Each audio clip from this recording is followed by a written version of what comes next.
et bienvenue dans un nouvel épisode hors série de Ce n'est que du cinéma, un épisode spécial summer, spécial été, les cigales qui font des petits cris, les pierres bleues, J'attendais, la moi mer. je suis plutôt sur les bières qu'on décapsule moi, ou les spritz qu'on sirote. Tout à fait, l'esprit qu'on sirote. On sirote. Vous avez déjà tout de suite reconnu la voix de Jess et de Nora. Comment ça va les filles? Mais ça va, ambiance va summer, Sooner Summer. Sooner Summer, voilà, on essaye de vendre à Sooner un petit peu, de déposer la marque un peu Sooner Summer ou Summer Sooner, on n'est pas encore tout à fait sûr, mais bon ça rime, on avait déjà fait un Sooner ça sonne bien. Halloween édition ou Halloween Sooner édition, c'est ça, là maintenant un Summer Sooner, on est très très près, mais donc on bombarde le mot Sooner, mais peut-être que certains de nos auditeurs auditrices ne savent pas ce que c'est. Donc Sooner, c'est une plateforme de producteurs et de distributeurs belges indépendants qui avait été lancée en 2020, qui est donc le partenaire de ce podcast, et on en est super content franchement parce que c'est un très riche catalogue de films. Et puis la grosse spécificité de Sooner, c'est que c'est derrière des humains qui vont choisir de cataloguer les films et déjà d'acheter les droits des distributions de certains films et de les mettre là. Donc c'est une plateforme qui est ultra vivante, qui suit l'actualité, ce qui nous change quand même des algorithmes robotiques et froids des autres plateformes qu'on ne va pas citer d'ailleurs, qui font ça aussi. Et donc voilà, c'est pas très compliqué. En gros, Sooner, vous cliquez dessus presque à l'aveugle. Franchement, il n'y a pas un mauvais film dessus. Et puis on soutient du belge, donc c'est bien. Voilà. Et c'est pas que du belge, c'est du franco-belge majoritairement, mais c'est vrai qu'il y a, il y a tout à fait des films américains, il y a des films de tous les. Sooner est belge, pardon, ça que je voulais dire. Oui, tout à fait, Sooner est belge. Et il y a une très belle sélection, il y a des collections ainsi, il y a des zooms sur certains réalisateurs, ça suit les festivals. Les thématiques, des rétrospectives. Ouais. Quand on est rentré de Cannes, par exemple, ils avaient fait toute une sélection des anciennes palmes, des anciens prix, films nommés, etc. Et donc c'est vrai que c'est assez fou. Le Brief, le FIF à Namur, donc ça est chouette aussi. Ouais. Et d'ailleurs, dans nos épisodes traditionnels que vous écoutez, vous retrouvez souvent des recommandations dans nos coups de cœur de films Sooner, parce que en fait, dès qu'on a un petit moment de libre, ce qui n'est pas toujours le cas pour nous trouver du moment, mais quand on en a, on va sur Sooner, on clique sur des petits films, on découvre des trucs. Enfin, Illusion perdue, ça nous avait remis une claque. Moi, j'ai revu Chien de la Casse que j'avais jamais vu. Enfin, des films comme ça. Tous les films du Cournot sont dessus aussi. Grave, Titane. Donc, moi, j'ai vu Dalva qui avait raflé tout au Magritte. Je l'ai vu sur Sooner et vraiment, j'ai pris une claque aussi. Ouais. Oui, c'est un superbe film, effectivement, Dalva. Ouais, vraiment très bien. Et donc vraiment trop bien. Merci encore à Sooner de soutenir cette émission et de nous proposer toujours des super films comme ça. Mais alors du coup, ce Summer Sooner, évidemment, on s'est dit qu'on allait. Il fait chaud, il fait très très chaud. D'ailleurs, il fait très chaud dans ce studio. Oui, on est en tongs là. Je me suis rendu compte que je n'ai pas activé la clé, mais c'est pas grave. Mais du coup, comment ça va se passer? Vous connaissez un petit peu le format si vous nous écoutez déjà depuis un moment. On va faire très rapidement, rapid fire un petit peu, 1 ou 2 minutes par film. On tourne entre nous trois et on va vous présenter plusieurs films qui ont été des coups de cœur pour nous parmi la sélection de films Summer. Il y en a une kyrielle, mais nous on en a choisi 8 pour cet épisode. Et donc sans plus attendre, on va commencer par Nora. Quel est ton premier coup de cœur Summer Sooner? I was a young writer trying to take off. If Dean just raced in society, he had just married a 16-year-old chick named Mary Lou. Where do you find such absolutely wonderful people? I've never seen anyone like them. Eh bien, si vous avez envie d'un road trip, de sexe, de sueur, d'un sentiment de jeunesse et de liberté, je vous conseille On the Road, donc sur la route en français, qui est un road movie réalisé par Walter Sales, sorti en 2012, ça fait un petit moment déjà. Il est adapté du roman du même nom de Jack Kerouac, évidemment, avec au casting Gareth Edlund, Sam Riley, Kristen Stewart, Viggo Mortensen et Kristen Dunst, donc pas mal. Alors, le pitch, c'est qu'au lendemain de la mort de son père, Sal Paradise, un apprenti écrivain new-yorkais, rencontre Dean Moriarty, qui est un jeune ex-tolard au charme ravageur et qui est aussi l'amant de Marie-Lou. Et entre Sal et Dean, l'entente est immédiate et fusionnelle. Ils n'ont pas envie de se laisser enfermer dans une vie trop étriquée. Ils sont assoiffés de liberté. Alors ils prennent la route avec Marie-Lou. On the Road, du coup, c'est un film vibrant, sensuel, qui donne envie de prendre la route, justement. Donc foncez. Ça va, mon chéri? Ouais. Mon Dieu, mais qu'est-ce que tu lui as fait? Maman, ça chavirait, c'est tout, c'est rien. Un bon bain chaud, c'est tout ce qu'il te faut. Allez! Avec ta mère, vous faites ça à tous les mecs qui chavirent? C'est que c'est ma première fois. Tu te détends, tu résistes jamais au mouvement. Tu te laisses aller. Fait plaisir à voir tous les deux. Salut beau mec. Toi et moi, on a des milliers de balades à faire ensemble. On se connaît que depuis ce matin. Pourquoi perdre du temps? On est tous mortels.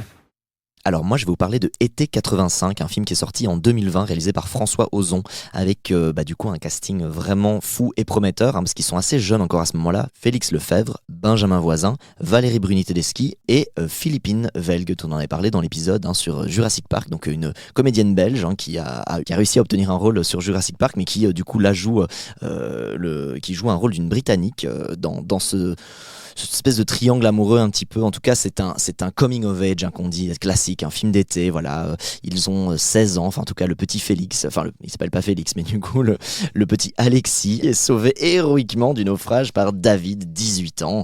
Et à l'époque, 16 ans et 18 ans, ça fait énormément de différence. Et donc, Alexis vient de rencontrer l'ami de ses rêves. Mais le rêve durera-t-il plus qu'un été? On verra bien. C'est adapté librement, hein, du roman de Hayden Chambers qui était sorti en 82, donc Dance on My Grave. Alors, c'est super fort, même si moi, François Ozon, voilà, il y a à boire et à manger. Pour moi, c'est pas toujours un strike, c'est toujours assez lent et je suis pas toujours d'accord. Enfin, je le trouve pas toujours révolutionnaire dans ce qu'il essaie de faire, mais c'est toujours intéressant. C'est toujours des films où quand tu les as vus, tu te dis bon, quand même, il y avait quelque chose, mais c'est surtout le casting. Vraiment, comment il a pu trouver ces deux acteurs pour jouer son Alex et son David. Benjamin Voisin, moi je l'avais vu, mais maintenant le titre va m'échapper, mais dans ce film avec Vincent Lindon où il joue, Vincent Lindon a deux fils et l'un de ses deux fils se radicalise et devient un black bloc et c'est filmé en Moselle, donc vraiment dans une zone un peu industrielle de la France et c'était bouleversant. Mais vraiment, alors là, c'était sorti en 2024-25 et donc là t'as vraiment toute la physicalité de Benjamin Voisin qu'on voit déjà quand il est là, même si c'était il y a 5 ans pour lui. Le film a été nominé 12 fois au César, il n'en a gagné aucun, donc j'étais un peu genre ok, pas cool quand t'es nominé 12 fois, mais bon voilà, mais ça veut quand même dire qu'il a été quasi nominé dans toutes les catégories, meilleur acteur pour les deux, meilleur scénario, meilleur plan, etc. Donc voilà, très très bon ce petit été 85 que je l'ai découvert grâce à Sooner parce que je l'avais pas vu lors des Césars à l'époque et c'est vraiment très très bien, et ça sent très bon l'été. Elle est où ta femme? J'ai aucune idée. Antoinette, je suis pas là la semaine prochaine. On part tous les trois dans les Cévennes. Tous les trois? Non, pas toi, nous trois avec Alice.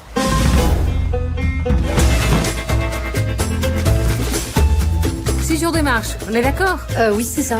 870 €. 870 €. Vous marchez avec un âne? Pourquoi? Pas vous? Non, on n'est pas les fous. Alors moi, je vais vous parler d'un film qui va vous donner envie de marcher longuement, d'avoir des courbatures, des cloches aux pieds, de suer sous la canicule, mais surtout de faire comme Pierre Ninet, c'est-à-dire d'adopter un petit âne. Ah ouais. Pour ceux qui savent, Pierre Ninet a adopté un âne, mais ça n'a rien à voir. Pierre Ninet n'a rien à voir dans ce film, je veux juste le placer. Non, alors moi je vais vous parler aujourd'hui de Antoinette dans les Cévennes, qui est sorti en 2020, qui a été réalisé par Caroline Vignal avec Laure Calamy au casting. On l'adore dans ce podcast. Et on adore. Et on pense à Julie. C'est possible d'ailleurs que j'ai déjà parlé de ce film quelques fois. Et donc, Laure Calamy joue Antoinette, une institutrice qui est très amoureuse du père d'une de ses élèves et qui voit ses projets amoureux de vacances tomber à l'eau quand cet homme part randonner avec sa femme et ses enfants. Mais elle décide de partir à son tour, de suivre le même chemin seule, sauf qu'elle sera accompagnée d'un âne dans les Cévennes. Alors c'est effectivement une sorte de petit road movie sentimental, une petite pépite. La réalisatrice voulait depuis longtemps faire un film autour d'une femme qui part marcher seule avec un âne. Il faut savoir que c'est tourné dans les décors naturels et magnifiques des paysages des Cévennes. Laure Calamy, elle livre une performance rayonnante, vraiment tout en nuances, plein de naïveté, mais en même temps de vrai courage. Elle a reçu le César de la meilleure actrice en 2021 pour ce rôle. Et il faut savoir qu'elle s'est formée à la randonnée avec un âne pour pouvoir jouer le rôle et donc clairement l'âne il est hyper attachant, la relation qu'ils ont tous les deux est super attachante et très drôle et l'humour naît un petit peu du décalage entre le romantisme un peu d'Antoinette, il faut savoir qu'elle plaque tout pour aller retrouver son amant et finalement elle se retrouve avec un âne et le côté terre à terre et le côté un peu bourru de la nature et de l'âne. Donc voilà, moi à sa sortie lors du trailer, quand j'ai vu la bande-annonce, je m'attendais à une grosse comédie romantique à l'humour un peu lourd, mais finalement j'ai été agréablement surprise par le film à l'époque. Une vraie bouffée d'air frais, plus qu'une histoire d'amour contrariée entre une femme et un homme marié, c'est en fait une déclaration d'amour à la nature et une connexion entre une femme et un âne. Enfin voilà, je vous recommande. Dit comme ça. Ça le vend pas Alors, hyper bien. oui, mais... une connexion. On dirait une grosse sextape. Alors, une histoire d'amitié entre une femme et un âne. Non, et en plus, il y a Benjamin Laverne aussi dedans qui joue. Et effectivement, j'adore, on l'adore. J'allais le dire, un des premiers rôles de Benjamin Laverne avant qu'il soit ultra connu. Ouais, en fanfare, il a fait plein de rôles. Tout à fait. Donc non, justement, et l'homme finalement est relégué au second plan et on a envie d'adopter un âne à la fin du film. Super. Ouais. non, mais je l'avais vu, Antoinette dans Cévennes, ça c'est vraiment une des plus grosses pépites Sooner. Foncez, si vous l'avez pas vu, c'est juste immanquable, donc foncez. Ma allora è vero, tutte e tre di nuovo insieme. Ma che meraviglia è questa? Giulia.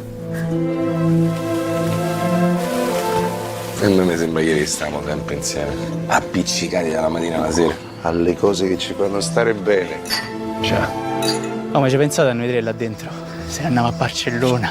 Bella Barcellona. Eravamo tutti così affamati di vita. Come ti chiami?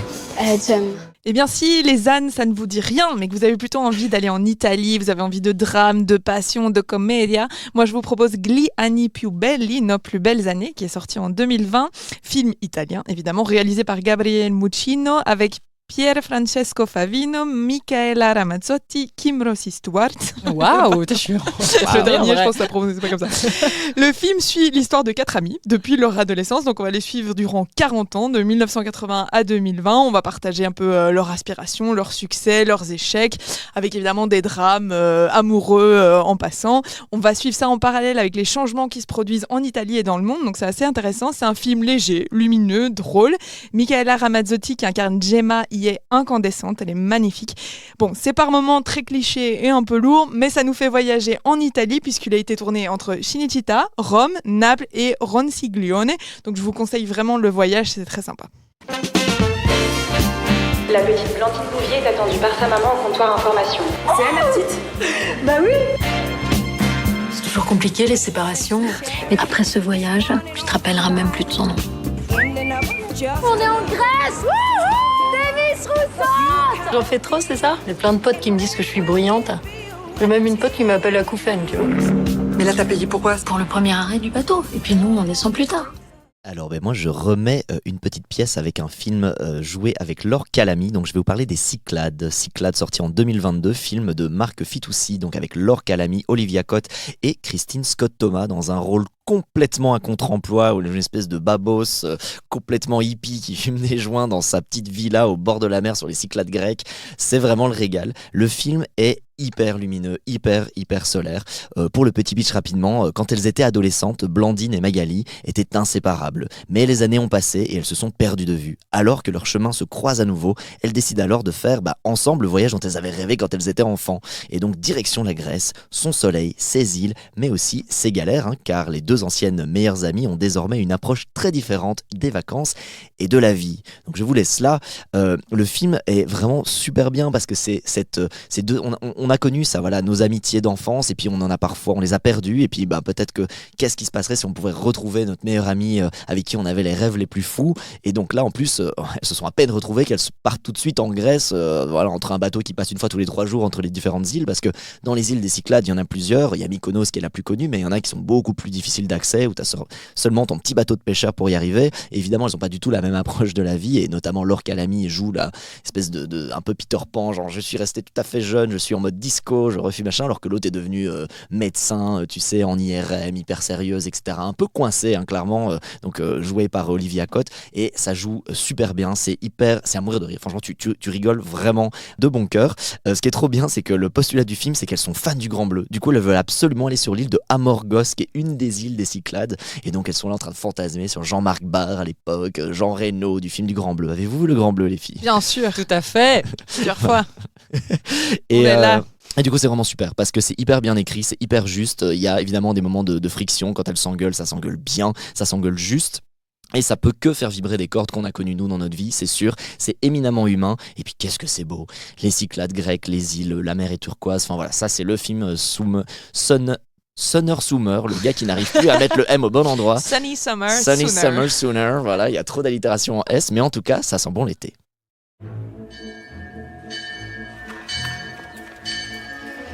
Beatrice, lo sai che non possiamo farti uscire. Sei sottoposta a misure giudiziarie restrittive. Ho detto di non toccarmi, ho capito che cerca di farmi la corte, ma non mi tocchi. Bisogna che tu impari a relazionarti con le altre ospiti. Una nuova, sono una nuova. Tentativo di suicidio in detenzione? Te un po' di cazzi tuoi mai. Mi scusi, a lei la dottoressa?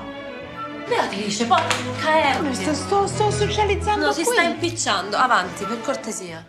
Eh bien moi, ma deuxième petite recommandation de film qui sent bon l'été, c'est Folle de joie, un film franco-italien sorti en 2016 qui a été réalisé par Paolo Virzi avec au casting Valeria Bruni Tedeschi et Michaela Ramazzotti.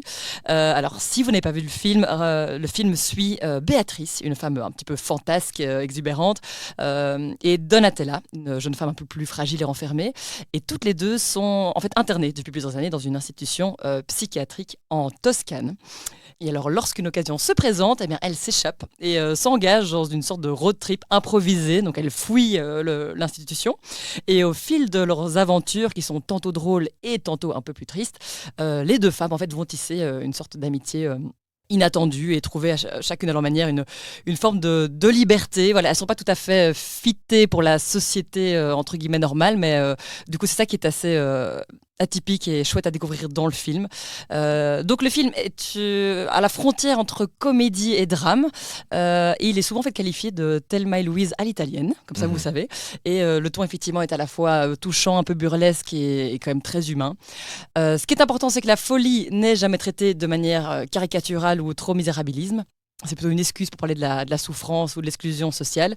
Alors, il faut savoir que le réalisateur s'est inspiré de vrais témoignages et de vraies histoires de femmes souffrant de troubles mentaux pour faire son film. Et donc, c'est une...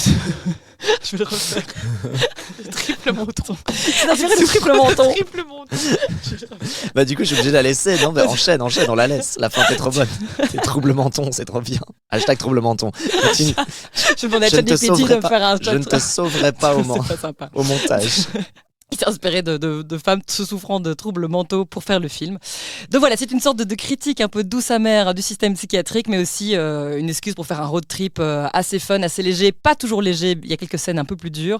Mais voilà, ce qui marche aussi très bien dans le film, c'est le duo féminin évidemment, qui est drôle et tragique, et le ton du film qui est libre, joyeux et tantôt triste, et qui casse un petit peu les codes habituels du genre. Donc voilà, malgré un sujet un petit peu difficile, ça reste un film lumineux, et malgré tout qui sent très bon l'été et le soleil de Toscane. I love you. Love you.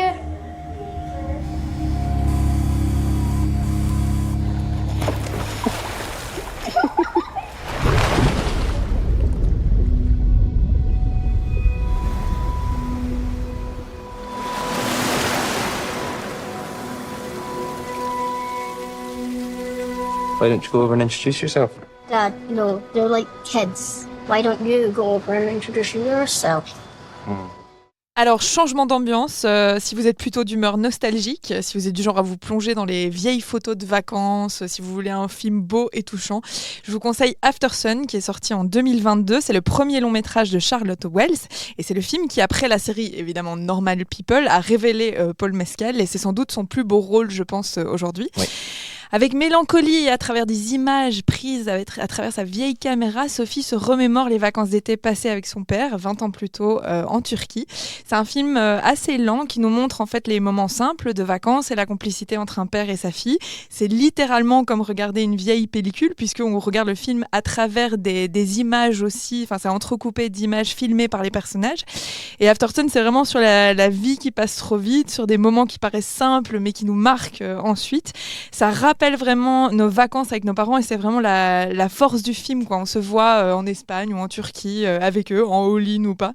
Mais Aftersun, c'est surtout l'adieu à un père. Donc bref, si vous avez envie de pleurer, je vous conseille Aftersun. J'avais adoré ce film aussi, tu le dis très bien. C'est un film qui joue sur les sensations, des souvenirs qu'on a de nos vacances avec nos parents. Moi, je trouve que c'est ça qui m'a plu dans le film, c'est que j'ai vraiment ressenti des souvenirs qui étaient enfouis depuis très longtemps. La piscine, les criquets, on est vraiment, tout est au regard de l'héroïne, de l'enfant. Donc j'ai trouvé ça très touchant, ça m'a rappelé plein de souvenirs. Très beau film. You left me with all of our problems. You've been hiding.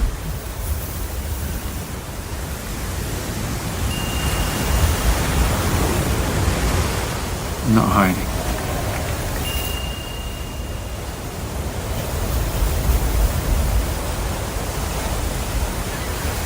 Did you even lose your passport? No. Quant à moi, ma troisième recommandation, c'est Sundown, donc film mexicain sorti en 2021 avec Tim Roth et Charlotte Gainsbourg. Voilà, casting un petit peu aléatoire, mais excellent pour ce film. Donc c'est un film réalisé par Michel Franco, qui est donc mexicain. Je le connaissais pas non plus, mais je l'ai vu avec une personne qui connaissait bien la filmographie de cette personne. Donc voilà, je vais creuser à partir de maintenant parce que le film m'a absolument retourné. C'était vraiment une petite pépite, ça fait 1h20 et je pense que ça fait partie de sa technique de film. Il y a un rythme très nerveux de narration, ça coupe, ça ne perd pas une seconde pour rien, et ça c'est vachement rafraîchissant. La petite histoire, nous suivons une riche famille anglaise, un frère et une sœur en fait, qui passent de luxueuses familles à Acapulco, quand soudain l'annonce d'un décès les force à rentrer d'urgence à Londres. Mais dès le début, au moment d'embarquer, Neil, donc joué par Tim Roth, affirme qu'il a oublié son passeport et du coup ne peut pas accompagner jusqu'au UK le vol. Mais sauf qu'au moment, on le suit du coup tout seul, de rentrer dans son taxi, il ne va pas chercher son passeport parce qu'en fait il l'avait, et il décide d'aller passer le reste du temps dans une petite pension modeste d'Acapulco. Je vous laisse là parce que ça va être une décision inexplicable, et je peux pas vous révéler le pitch de pourquoi il décide à un moment donné de quitter famille pour se retrouver seul, mais c'est absolument bouleversant. C'est quelque chose de très personnel aussi pour Michel Franco, le réalisateur. Ça permet aussi de raconter un petit peu la déliquescence de l'État mexicain, qui est à la fois hyper mafieux avec des règlements de compte. C'est filmé à des moments donnés, la violence, la mafia, les assassinats sur la plage en plein jour devant les enfants. Il y a un gars qui vient qui te met une bastos juste parce que t'as pas payé tes dettes ou j'en sais rien, et lui en profite aussi pour raconter ce Mexique qu'il a vu, qui est son pays évidemment, Acapulco, qui était une ville hyper belle. C'est d'ailleurs un des meilleurs spots pour plonger. Enfin, il y a un des premiers plans, tu vois, ce plongeon vraiment merveilleux avec des falaises absolument sublimes, et puis qui est devenu en fait un coupe-gorge absolu aujourd'hui Acapulco, aujourd'hui le Mexique de façon générale. C'est sublime ce Sundown, vraiment. Tim Roth, performance de dingue. Charlotte Gainsbourg finalement a pas un si grand rôle que ça, mais elle est merveilleuse. La raison pour laquelle ces deux acteurs sont là, c'est parce que Michel Franco, il les suivait depuis longtemps, il voulait absolument les avoir. Voilà, petit film d'1h20, je vous promets, c'est presque un thriller, mais c'est hyper beau. Eh bien, merci à toutes et à tous de nous avoir écoutés. On espère que ces 8 petites recommandations de notre Sooner Summer catalogue vous ont plu. En tout cas, nous, ça a été... franchement, on en a reçu, je crois, de la part de Sooner, une trentaine. On a dû choisir, je les ai pas tous vus. Moi, je vais continuer de les voir. Peut-être qu'on fera un deuxième épisode Summer, parce qu'en vrai, il y a pas mal de choses à rattraper. Voilà. Et puis, on espère que vous passez des belles vacances. Peut-être que vous êtes au bord de la piscine. Peut-être que vous êtes sur une plage. Déjà au bord de la piscine. Peut-être que vous êtes en randonnée avec un âne dans les Cévennes et que du coup, vous écoutez Peut-être Sonic. que vous avez déjà un triple menton. Peut-être que vous avez des troubles mentaux. Qu'elle va rester, Peut-être que vous regardez des films qu'on vous a conseillés chez vous, ou peut-être que vous regardez des films en plein air, parce que Bruxelles propose des cinémas en plein air. En sirotant un spritz, c'est que vous pensez à nous, mais en tout cas, passez un bel été et on a hâte de vous retrouver. Profitez bien. On sent qu'on a besoin d'un petit spritz. Oui, ça fait 3 fois que je dis spritz, je crois. Bon, on espère que tout se passe bien pour vous, que vous passez de très belles vacances, et nous, on se retrouve très très bientôt. À bientôt. Ciao, ciao. Bel été. Wish we could have stayed for longer. Me too.